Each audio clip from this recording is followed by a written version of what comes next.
The city of New York was alive, as it always was, with its endless hum of activity.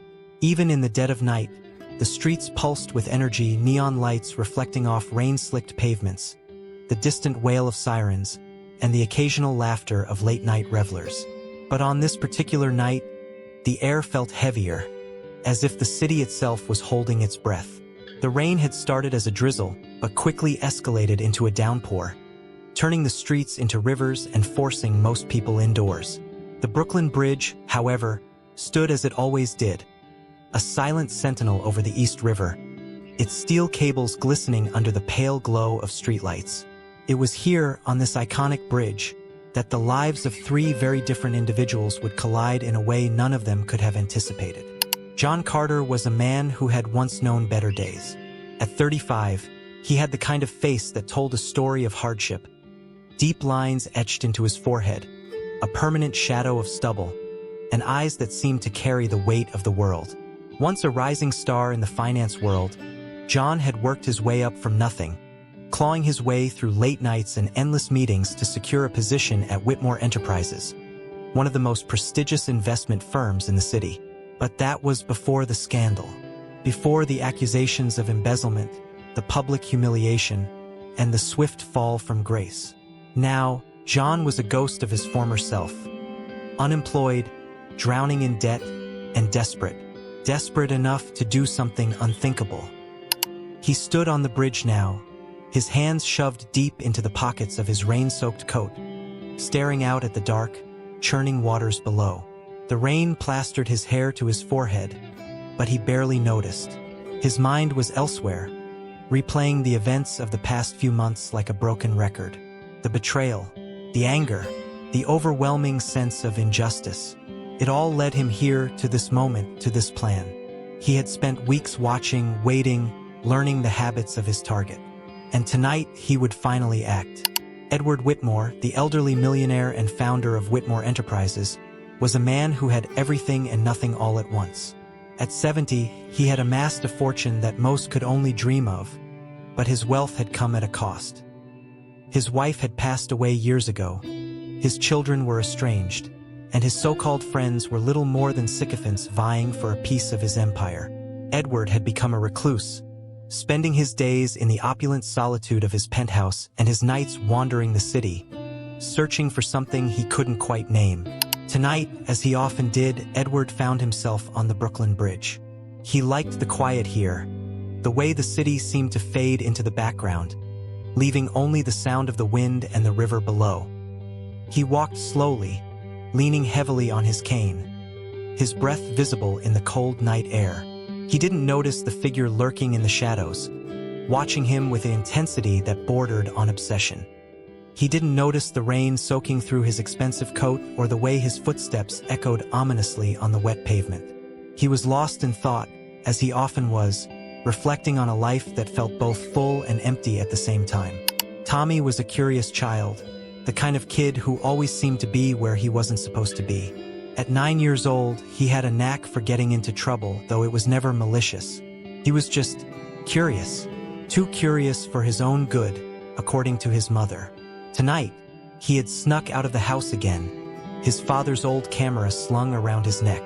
Tommy loved photography, loved the way he could capture moments and freeze them in time. He had discovered the bridge a few weeks ago and had been coming back ever since, drawn by the way the lights reflected off the water and the way the city looked from up here, like a living, breathing thing. He crouched behind a cluster of bushes near the bridge's entrance, his small frame hidden in the shadows. The rain had soaked through his jacket, but he didn't care. He was too focused on the scene unfolding in front of him. He had seen the old man before, the one with the cane who always walked alone. And he had seen the other man too, the one who looked angry and dangerous. Tommy didn't know why, but something about the way the two men interacted made him uneasy. He raised his camera, snapping a few pictures out of habit, not realizing that he was about to witness something that would change his life forever. The bridge was eerily quiet now, the rain muffling the usual sounds of the city. John stepped out of the shadows, his heart pounding in his chest. He had planned this moment 1,000 times in his head, but now that it was here, he felt a strange sense of detachment, as if he were watching himself from a distance. He approached Edward slowly, his footsteps silent against the wet pavement. The old man didn't notice him at first, too lost in his own thoughts. But then, as if sensing the danger, Edward turned, his eyes widening in recognition. "John!" Edward's voice was shaky, but there was a note of authority in it, the kind that came from years of being in charge. "What are you doing here?" John didn't answer. He couldn't. The words he had rehearsed so many times stuck in his throat, replaced by a cold, hard resolve. He grabbed Edward by the arm, his grip like iron, and dragged him toward the edge of the bridge. Edward struggled, but he was no match for John's strength. The cane clattered to the ground, the sound swallowed by the rain. "You did this to me," John hissed, his voice low and venomous. "You ruined my life." Edward's eyes were wide with fear now, his breath coming in short, panicked gasps. "John, please, you don't have to do this. We can talk about it. We can fix this." But John wasn't listening. With a final, brutal shove, he sent Edward over the edge. The old man's scream was cut short as he disappeared into the darkness, swallowed by the river below. John stood there for a moment, his chest heaving, his hands trembling. He didn't notice the small figure crouched in the shadows, didn't hear the soft click of a camera shutter. He didn't know that his life was about to unravel in ways he couldn't possibly imagine. And Tommy, frozen in place, his heart racing, didn't know that the pictures he had just taken would make him the most important witness to a crime that would shock the city to its core. The rain continued to fall, a relentless drumbeat against the pavement. As John Carter stood on the Brooklyn Bridge, staring into the abyss where Edward Whitmore had just disappeared, his chest heaved, his breath coming in ragged gasps, but his mind was eerily calm. It was as if the storm inside him had finally quieted, replaced by a cold, hollow emptiness. He wiped his face with the sleeve of his coat. Though it did little good, the rain had soaked him to the bone. He turned away from the edge of the bridge, his movements mechanical, and began to walk. He didn't look back. He couldn't. But as he walked, the weight of what he had just done began to settle over him like a shroud. His hands, which had felt so steady moments ago, now trembled uncontrollably. He shoved them deep into his pockets, trying to hide the shaking, trying to convince himself that he was still in control. He had planned this for weeks, meticulously, obsessively. Every detail had been accounted for, or so he thought. But now, as the adrenaline began to fade, doubt crept in. Had he left any evidence? Had anyone seen him? He glanced around, his eyes darting nervously, but the bridge was deserted. The rain had driven everyone indoors, everyone except him, and, unbeknownst to him, one other. John's mind raced as he walked, replaying the events that had led him to this moment. It had started with a job, a dream job, or so he had thought. Whitmore Enterprises was one of the most prestigious investment firms in the city, and landing a position there had felt like the culmination of everything he had worked for. He had poured his heart and soul into the job, working long hours, sacrificing weekends, doing whatever it took to prove himself. And for a while, it had paid off. He had been promoted quickly, given more responsibility, more money. He had started to believe that he was untouchable. But then it had all come crashing down. It had been a routine audit, or so he had been told. But when the auditors had dug deeper, they had found discrepancies. Large sums of money that had gone missing, transactions that couldn't be explained. John had been blindsided.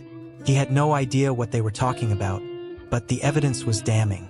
And when Edward Whitmore himself had called him into his office, John had expected support, understanding. Instead, he had been met with cold indifference. "You've put this company at risk," Edward had said, his voice devoid of emotion. "I have no choice but to let you go."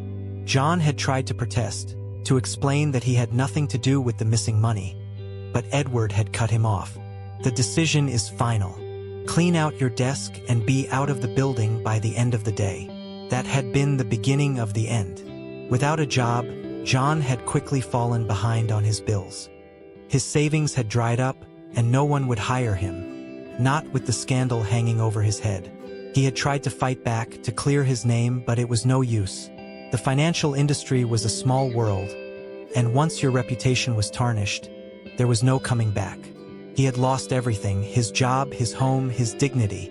And all the while, Edward Whitmore had remained untouched, his empire intact, his life unaffected. The anger had festered, growing with each passing day until it consumed him. He had started following Edward, watching him, learning his routines. He had told himself it was just curiosity at first, but deep down he knew the truth. He wanted revenge. He wanted Edward to feel the same pain, the same helplessness that he had felt. And so he had come up with a plan. A simple plan, but one that would change everything. John's footsteps echoed on the wet pavement as he made his way off the bridge and into the city. The rain had let up slightly, but the streets were still slick, the neon lights reflecting off the pavement in a kaleidoscope of colors. He kept his head down, his collar turned up, trying to blend in with the few pedestrians who braved the weather. He didn't want to be noticed. Not tonight. As he walked, his mind wandered back to the bridge, to the moment he had pushed Edward over the edge. He had expected to feel something, relief, satisfaction, even guilt, but instead he felt nothing, just emptiness. Scared him, that emptiness. It made him wonder if he had crossed a line he could never come back from. But there was no turning back now. What was done was done. All that was left was to cover his tracks, to make sure no one could connect him to the crime. He had been careful, he told himself. He had worn gloves, left no fingerprints.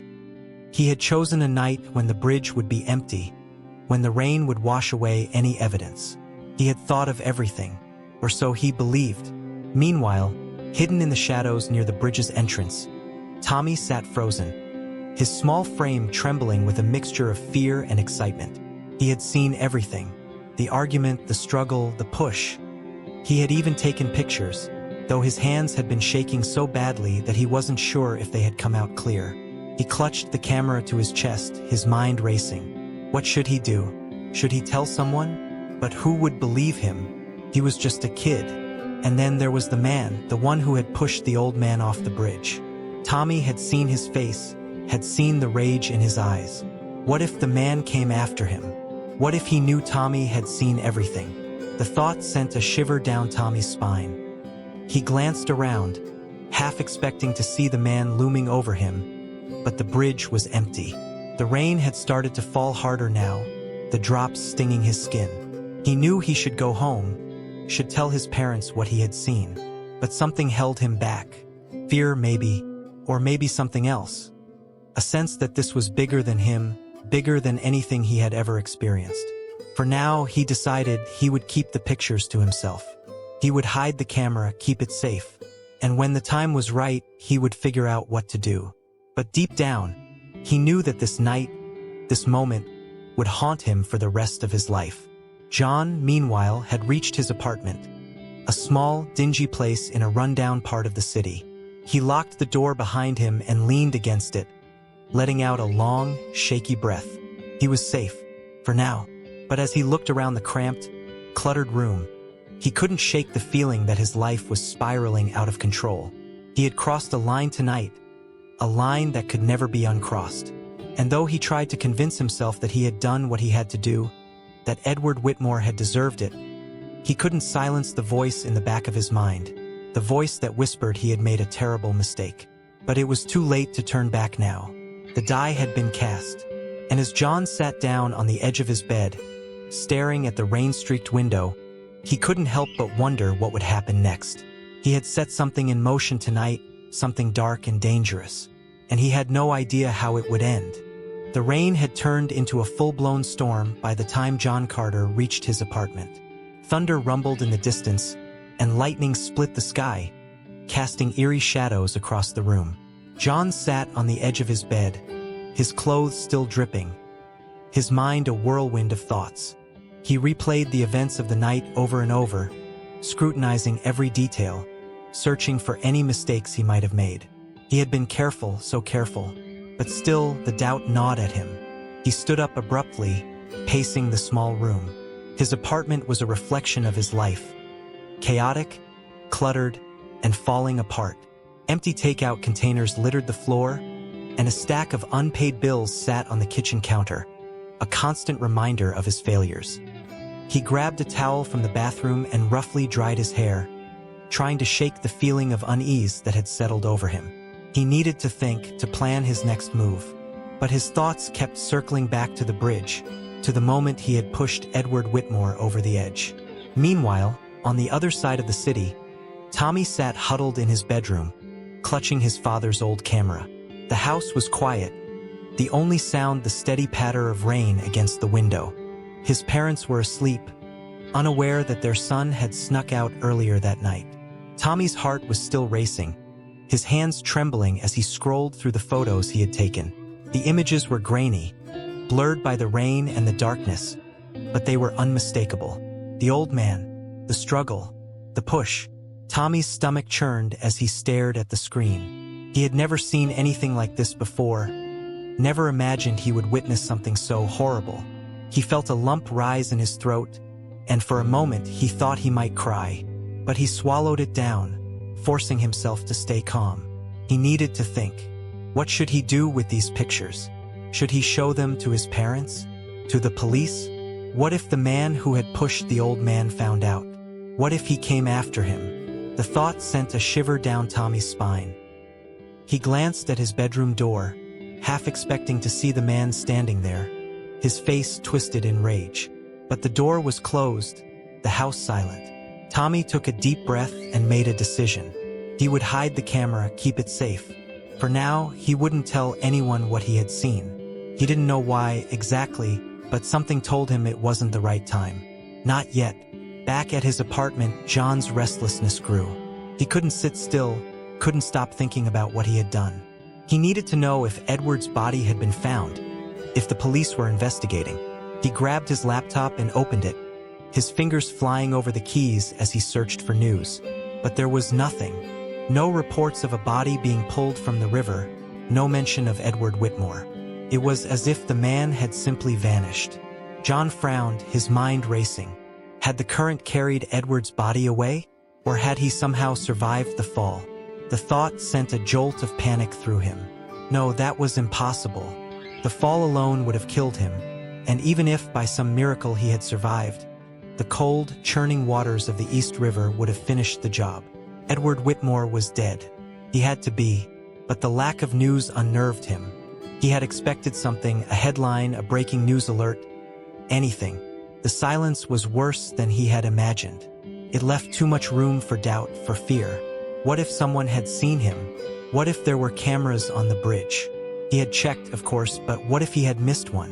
What if the police were already on their way to his apartment? He stood up abruptly, his chair scraping against the floor. He needed to get out of here, to clear his head. He grabbed his coat and headed for the door, not bothering to lock it behind him. The rain had slowed to a drizzle, but the streets were still slick, the air thick with the smell of wet pavement. He walked aimlessly, his hands shoved deep into his pockets, his mind a jumble of thoughts. As John wandered the streets, Tommy lay in bed, staring at the ceiling. Sleep was impossible. Every time he closed his eyes, he saw the old man falling, his face twisted in fear. He tossed and turned, his mind racing. He knew he should tell someone what he had seen, but the fear held him back. What if no one believed him? What if the man found out and came after him? He was just a kid. What could he do? But as the hours passed, Tommy's fear began to give way to something else, a sense of responsibility. He had seen something terrible, something wrong, and if he didn't do something about it, who would? The old man deserved justice, didn't he? Tommy didn't know much about the world, but he knew that much. He sat up in bed, his heart pounding. He would tell his parents in the morning. They would know what to do. They would protect him. And maybe, just maybe, they could help him make things right. John, meanwhile, had walked for hours, his feet carrying him through the empty streets until he found himself back at the bridge. He stood at the edge, staring down at the dark, swirling waters below. The rain had stopped, and the city was quiet, the kind of quiet that only comes in the early hours of the morning. He felt a strange sense of calm, as if the bridge itself was calling to him, urging him to take one more step, to let go. But he didn't. Instead, he turned away, his resolve hardening. He had come too far to back down now. He had made his choice, and he would live with the consequences, whatever they might be. He would be careful, stay one step ahead of the police. He would survive this. He had to. As he walked away from the bridge, he didn't notice the small figure watching him from the shadows. Tommy had followed him, driven by a mix of curiosity and fear. He had seen the man return to the bridge, had watched him stare into the water. And now, as the man walked away, Tommy felt a surge of determination. He would tell his parents. He would show them the pictures. And together, they would make sure the man paid for what he had done. But for now, he stayed hidden, his small frame trembling in the cold night air. The storm had passed, but the darkness remained, heavy and unyielding. And in that darkness, two lives hung in the balance, bound together by a single terrible act. The morning after the storm dawned gray and heavy, the sky still bruised with clouds that threatened more rain. The city stirred slowly, its inhabitants emerging from their homes to face the aftermath of the night's downpour. Puddles dotted the sidewalks, and the air smelled faintly of damp earth and metal. But for John Carter, the storm was far from over. It raged inside him, a tempest of fear, guilt, and desperation that refused to be quieted. He sat in his apartment, the blinds drawn, the room cloaked in semi-darkness. His laptop was open in front of him, the screen glowing faintly as he scrolled through news sites, searching for any mention of Edward Whitmore. Still, there was nothing. No headlines, no breaking news alerts, no reports of a body being found. It was as if the world had simply forgotten about the millionaire. But John knew better. The silence was unnerving, a ticking time bomb waiting to explode. He leaned back in his chair, running a hand through his disheveled hair. He needed to stay calm, to think clearly. He had planned this meticulously, hadn't he? He had worn gloves, left no fingerprints. He had chosen a night when the bridge would be empty, when the rain would wash away any evidence. He had thought of everything, but the lack of news was eating away at him. What if Edward's body had been found, and the police were keeping it quiet while they investigated? What if they were already closing in on him? He stood up abruptly, pacing the small room. He needed to get out to clear his head, but he couldn't risk being seen, not now. He grabbed his phone and checked the time. Just past 8 a.m. He had to act normal, to go about his day as if nothing had happened. But the thought of facing the world, of pretending everything was fine, made his stomach churn. Across the city, Tommy sat at the kitchen table, pushing his cereal around in its bowl. His parents bustled around him, oblivious to the storm raging inside their son. His mother hummed softly as she packed his father's lunch, while his father scrolled through his phone, sipping coffee. Tommy's stomach was in knots, his mind replaying the events of the previous night over and over. He had promised himself he would tell his parents, but now that the moment was here, the words stuck in his throat. "Tommy, eat up," his mother said, glancing at him. "You don't want to be late for school." Tommy nodded mutely, forcing a spoonful of cereal into his mouth. He chewed slowly, his mind racing. How could he tell them? How could he explain what he had seen without sounding crazy? And what if the man found out? What if he came after him? "You okay, buddy?" his father asked, looking up from his phone. "You're awfully quiet this morning." Tommy hesitated, his heart pounding. This was his chance. He opened his mouth to speak, but the words wouldn't come. Instead, he nodded again. "I'm fine," he mumbled. "Just tired." His father studied him for a moment, then shrugged. "All right, well, hurry up. I'll drop you off on my way to work." Tommy nodded, his stomach sinking. He had chickened out, again. But as he finished his breakfast and grabbed his backpack, he made a silent promise to himself. He would tell them tonight, no matter what. John spent the day in a haze, jumping at every sound, every knock on the door. He tried to distract himself with mundane tasks, cleaning the apartment, doing laundry, even attempting to cook. But his mind kept circling back to the bridge, to the moment he had pushed Edward over the edge. He couldn't shake the image of the old man's face, the look of sheer terror in his eyes. It haunted him, a ghost that refused to be exorcised. By late afternoon, he couldn't take it anymore. He needed to know what was happening, to see if there were any developments in the case. He grabbed his coat and headed out, his heart pounding as he stepped into the cool, damp air.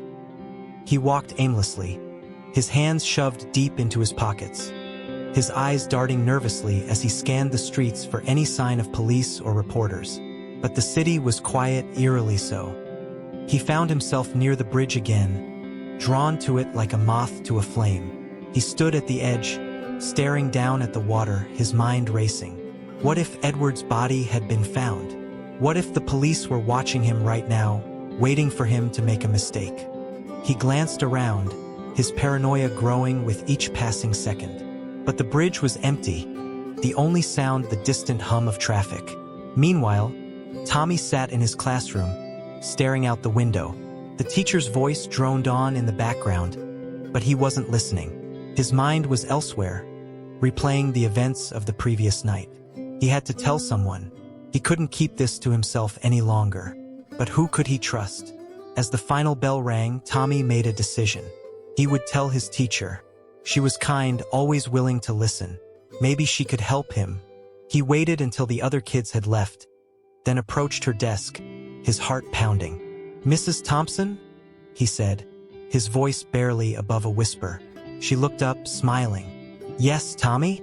What is it?" He hesitated, his hands trembling.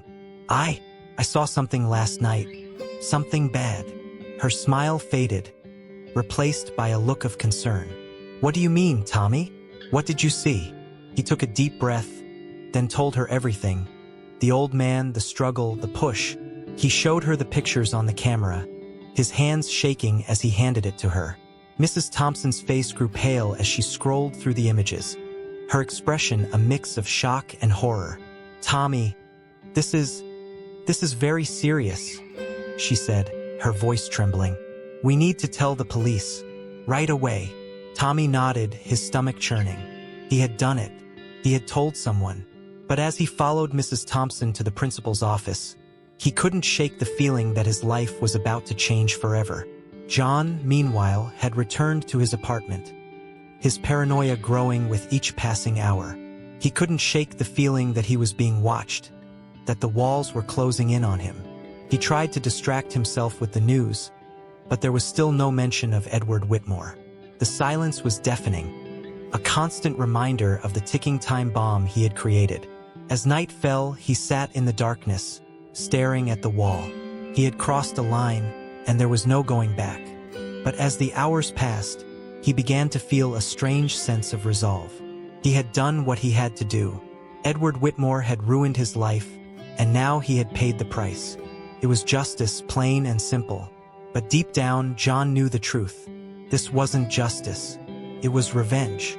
And revenge, as he was beginning to realize, came with a price of its own. The days that followed were a blur for John Carter.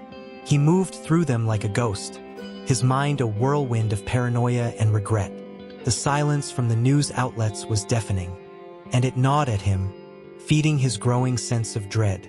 He had expected something, a headline, a police investigation, anything, but there was nothing. It was as if Edward Whitmore had simply vanished, leaving no trace behind. And yet, John couldn't shake the feeling that he was being watched, that the walls were closing in on him. He spent most of his time holed up in his apartment, the blinds drawn, the room cloaked in darkness. He barely ate, barely slept. His laptop was always open, his eyes glued to the screen as he scrolled through news sites, searching for any mention of Edward. But there was nothing, just silence. Meanwhile, Tommy's life had been turned upside down. After confiding in his teacher, the wheels of justice had begun to turn. The police had been called, and Tommy had been interviewed at length. He had shown them the pictures he had taken, his small hands trembling as he handed over the camera. The detectives had been kind but firm, their questions probing and relentless. Tommy had told them everything, the old man, the struggle, the push. He had even described the man who had done it, his voice shaking as he recounted the details. The police had acted quickly. A citywide manhunt had been launched, and it wasn't long before they had a suspect. John Carter. His name had come up during their investigation into Edward Whitmore's disappearance, and when they learned of his connection to the Millionaire, the pieces began to fall into place. It didn't take long for them to track him down. John was sitting in his apartment, staring at the wall, when he heard the knock on the door. It was loud and insistent, shattering the silence like a gunshot. His heart leapt into his throat, and he froze, his mind racing. Who could it be? He wasn't expecting anyone. He hadn't spoken to anyone in days. The knock came again, louder this time. "Police! Open up!" John's blood ran cold. He stood up slowly, his legs trembling, and crept toward the door. He peered through the peephole and saw two uniformed officers standing in the hallway, their faces grim. Behind them were two detectives in plain clothes, their eyes scanning the area with practiced precision. John's mind raced. How had they found him? What did they know? He thought about running, about trying to escape through the fire escape, but he knew it was too late. They had him surrounded. There was no way out. He took a deep breath, trying to steady his nerves, and opened the door. "Can I help you?" he asked, his voice surprisingly calm. "John Carter?" one of the detectives asked, stepping forward. "Yes," John replied, his heart pounding. "We'd like to ask you a few questions about Edward Whitmore," the detective said, his tone neutral but firm. "Mind if we come in?" John hesitated, then nodded. He stepped aside, letting the officers and detectives into his apartment. They moved quickly, their eyes scanning the room, taking in every detail. John felt a surge of panic as he realized how incriminating his apartment looked. The cluttered mess, the unpaid bills, the laptop still open on the table. It was the apartment of a man with something to hide. The detectives began asking questions, their voices calm but probing. They asked about his relationship with Edward Whitmore, about his employment at Whitmore Enterprises, about the night of the storm. John answered as best he could, his mind racing as he tried to keep his story straight. But the detectives were good. Too good. They caught him in inconsistencies, pressed him on details, and slowly but surely, they began to unravel his lies.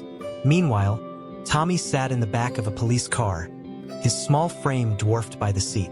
He had been brought to John's apartment building to identify the suspect, but he was too scared to go inside. Instead, he waited in the car, his heart pounding, his hands clutching the camera like a lifeline. He didn't want to see the man again, didn't want to relive the horror of that night. But he knew he had to, for the old man, for justice. After what felt like an eternity, the detectives emerged from the building, leading John in handcuffs. Tommy's breath caught in his throat as he saw the man's face, the same face he had seen on the bridge, twisted in rage. John's eyes met Tommy's for a brief moment, and in that moment, Tommy saw something that made his blood run cold. It wasn't anger or hatred, it was despair. A deep, hollow despair that sent a shiver down Tommy's spine. The days that followed were a whirlwind of activity. John was charged with the murder of Edward Whitmore, and the case quickly became a media sensation. The pictures Tommy had taken were splashed across every news outlet, and the story of the little boy who had witnessed the crime captivated the public. Tommy was hailed as a hero, but he didn't feel like one. He felt scared and overwhelmed, his young mind struggling to process everything that had happened. John, meanwhile, sat in a jail cell, his life in ruins. He had lost everything, his freedom, his dignity, his future. As he waited for his trial, he was consumed by regret. He had thought revenge would bring him peace, but it had only brought him pain. He had crossed a line, and there was no going back. The trial was swift and decisive. The evidence against John was overwhelming, and he was found guilty of first-degree murder.